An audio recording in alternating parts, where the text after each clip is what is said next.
আজকে আমি বানাবো নিম ভাত। তো নিম ভাতটা আমি কিভাবে বানাচ্ছি দেখুন।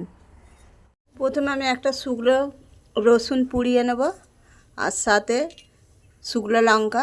নিম পাতাগুলোকে আমি তেলের মধ্যে একটু ভেজে নেব। পেঁয়াজ দিলাম ভর্তা করার জন্য, শুকনো লঙ্কা দেবো, রসুনটাকে পুড়িয়ে নিলাম, ছাড়িয়ে দিয়ে দেবো, লবণ দেবো, তেল দেবো, আজকে সব মাখিয়ে নেব।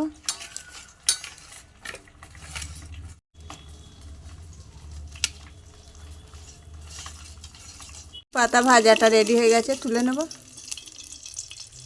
হাতের সাহায্যে সব গুঁড়িয়ে নেব।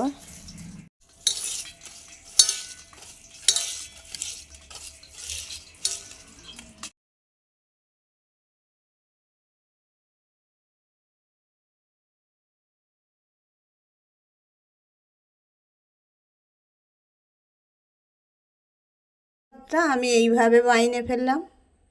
রেসিপিটা প্রথম থেকে শেষ পর্যন্ত দেখবেন, আশা করছি তোমাদের ভালো লাগবে।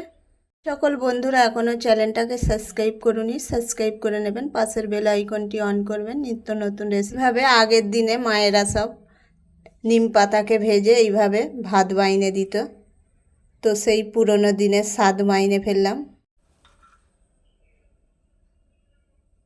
চলুন টেস্ট করে দেখি।